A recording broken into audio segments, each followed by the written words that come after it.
தமிழக சட்டமன்ற தேர்தல் தேதி அறிவிக்கப்பட்டதை அடுத்து தேர்தல் நடத்தை விதிமுறைகள் உடனடியாக அமலுக்கு வந்துள்ளன. இனி தமிழக அரசு காப்பந்து அரசாக மட்டுமே செயல்படும் என அறிவிக்கப்பட்டுள்ளது. தேர்தல் நடத்தை விதி காரணமாக தனிநபர்கள் உரிய ஆவணங்களின்றி 50,000 ரூபாய்க்கு மேல் ரொக்கமாக எடுத்துச் செல்லக்கூடாது. ஓட்டுக்காக வாக்காளர்களுக்கு மது, பணம், பரிசு பொருள் கொடுக்கக்கூடாது எனவும், தங்களுக்கு வாக்களிக்கச் சொல்லி யாரும் வாக்காளர்களை மிரட்டக்கூடாது எனவும் தெரிவிக்கப்பட்டுள்ளது. முதலமைச்சர் மற்றும் அமைச்சர்கள் அரசு வாகனங்களை பயன்படுத்த தடை விதிக்கப்பட்டுள்ளது. அவர்கள் தங்களின் அரசு கார்களை தலைமைச் செயலகத்திலேயே ஒப்படைக்க வேண்டும். தேர்தல் முடியும் வரை புதிய திட்டங்களை அறிவிக்கவோ, நிதி ஒதுக்கவோ அல்லது அடிக்கல் நாட்டவோ அனுமதி இல்லை. அரசு செலவில் ஆளும் கட்சியின் சாதனைகளை விளம்பரப்படுத்தக்கூடாது. அரசு அலுவலகங்களில் உள்ள அரசியல் தலைவர்களின் படங்கள் மறைக்கப்பட வேண்டும்.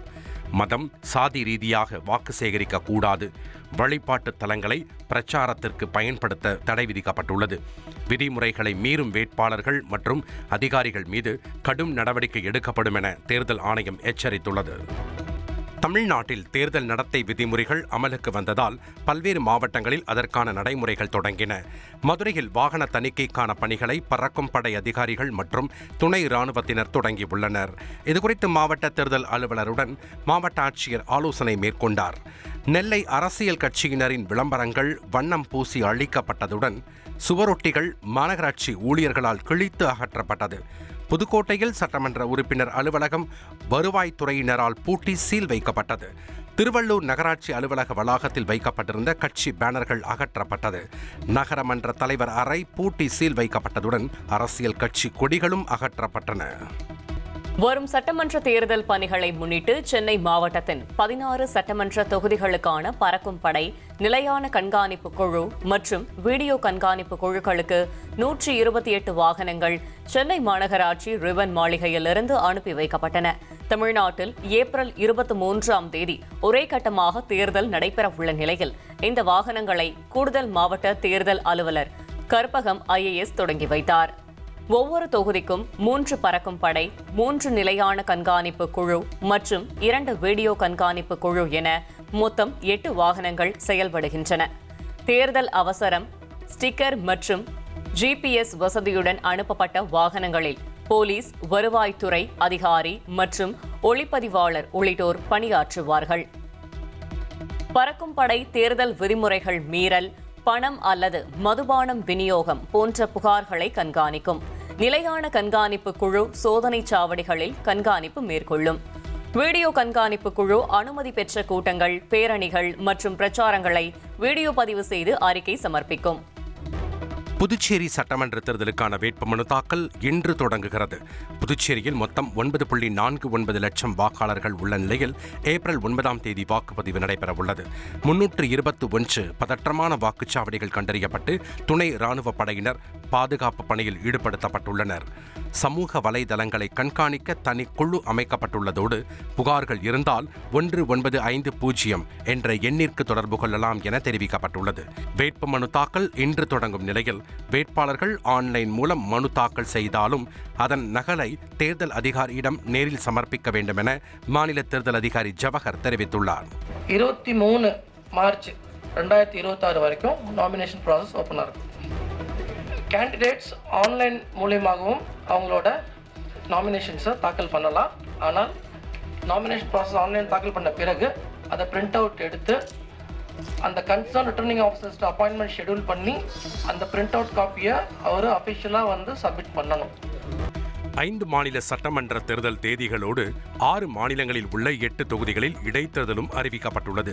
அதன்படி கோவா மாநிலத்தில் உள்ள போண்டா தொகுதி, கர்நாடகா மாநிலத்தில் உள்ள பாகல்காட் மற்றும் டவுனகரே தெற்கு தொகுதிகள் மற்றும் நாகாலாந்தில் உள்ள கோரிடாங் மற்றும் திரிபுராவின் தர்ம நகரிலும் ஏப்ரல் 9ஆம் தேதி இடைத்தேர்தல் நடைபெறவுள்ளது. குஜராத்தின் உம்ரேத்திலும் மகாராஷ்டிராவின் ராகுரி மற்றும் பாராமதி தொகுதிகளில் ஏப்ரல் 23ஆம் தேதி இடைத்தேர்தல் நடைபெறவுள்ளது. இந்த 8 தொகுதிகளில் நடைபெறும் இடைத்தேர்தல்களின் முடிவுகள் மே 4ஆம் தேதி வெளியாக உள்ளது. சென்னையில் நடைபெற்ற ரமலான் நோன்பு திறப்பு நிகழ்வில் பங்கேற்ற முதலமைச்சர் ஸ்டாலின், இஸ்லாமியர் உரிமைகளுக்காக முதலில் குரல் கொடுப்பது திமுக தான் என தெரிவித்தார். சென்னை அமைந்த கரையில் ரமலான் நோன்பு திறப்பு நிகழ்வு நடைபெற்றது. இதில் பங்கேற்று பேசிய முதலமைச்சர் ஸ்டாலின், திராவிட மாடல் ஆட்சியின் பலமே பெண்கள்தான் என கூறினார். சிறுபான்மையினருக்கு எதிராக வன்முறை நடக்கும் போது அதிமுக மௌனம் காப்பதாக குற்றம் சாட்டிய அவர் மத நல்லிணக்கத்தை காக்க அனைவரும் ஒற்றுமையுடன் இருக்க வேண்டும் என கேட்டுக்கொண்டார். நாடு முழுக்க நடக்கக்கூடிய சிறுபான்மை மக்களுக்கு எதிரான வன்முறை பற்றி இன்றைக்கு இருக்கக்கூடிய எதிர்க்கட்சி தலைவர் பழனிசாமி ஏதாவது கருத்து சொன்னாரா? இல்லை.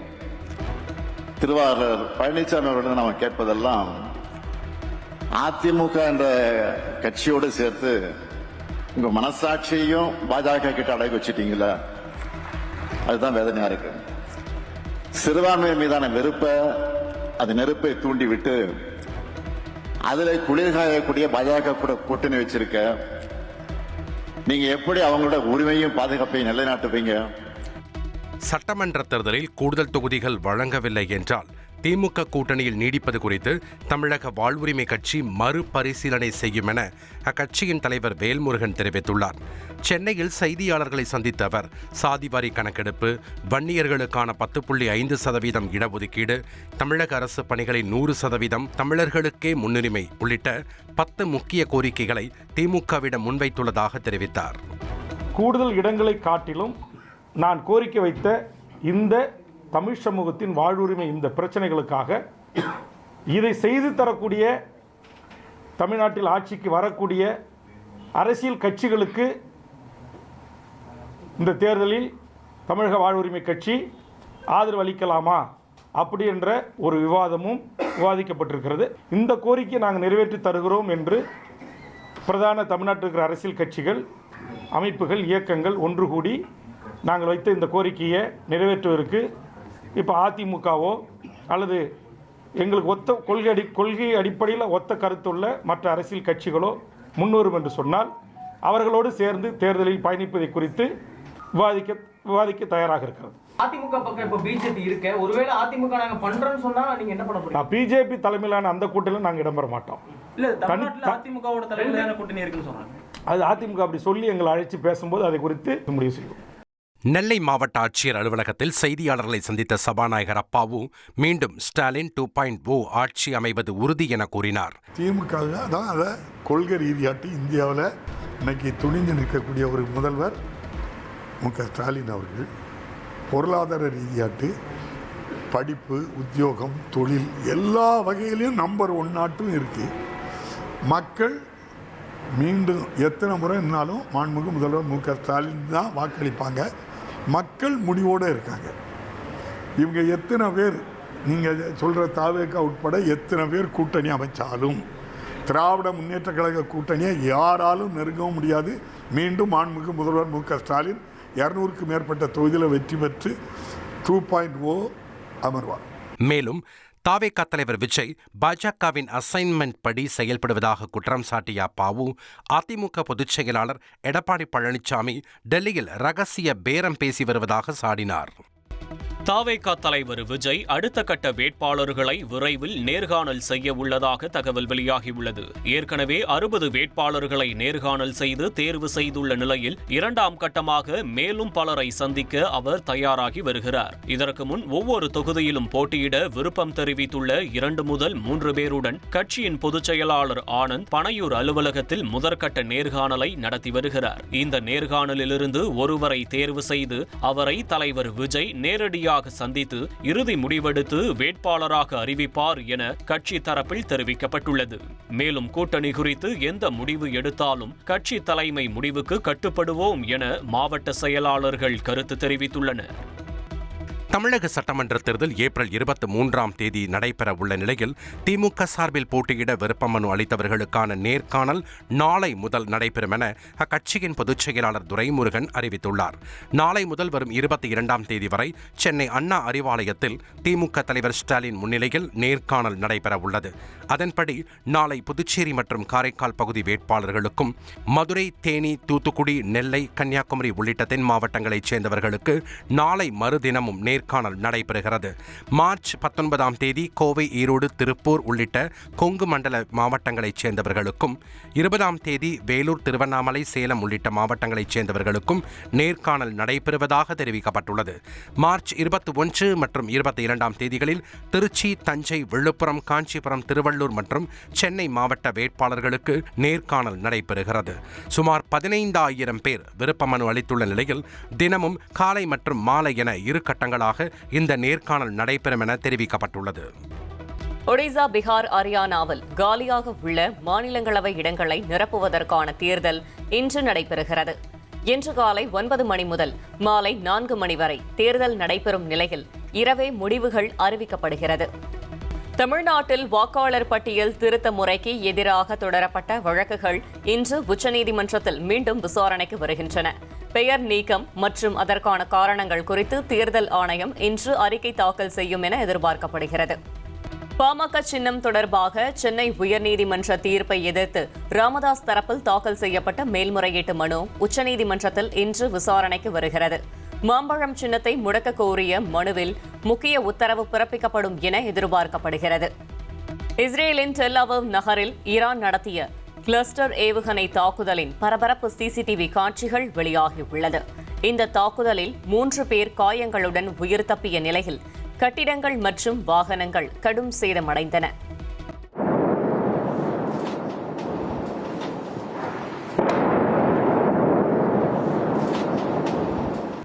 உயிரிழந்துவிட்டதாக சமூக வலைதளங்களில் பரவிய வதந்திகளுக்கு இஸ்ரேல் பிரதமர் நெதன்யாகு முற்றுப்புள்ளி வைத்தார். காஃபி குடிக்கும் வீடியோவை வெளியிட்ட நெதன்யாகு தான் நலமுடன் இருப்பதாக கூறியுள்ளார். தெற்கு லெபனானில் உள்ள ஆரம்ப சுகாதார நிலையத்தின் மீது இஸ்ரேல் நடத்திய வான்வழி தாக்குதலில் 12 மருத்துவ பணியாளர்கள் கொல்லப்பட்டனர். கடந்த 2ஆம் தேதி முதல் நடத்தப்பட்ட தாக்குதலில் 98 குழந்தைகள் கொல்லப்பட்ட நிலையில் பலியானோர் எண்ணிக்கை 850ஆக உயர்ந்துள்ளது. லெபனான் தலைநகர் பெய்ரூட்டில் தெற்கு பகுதியில் சக்தி வாய்ந்த ஏவுகணை தாக்குதலை இஸ்ரேல் நடத்தியுள்ளது. மக்களை உடனடியாக வெளியேற எச்சரிக்கை விடுத்துள்ள நிலையில் பதற்றமான சூழல் நிலவுகிறது.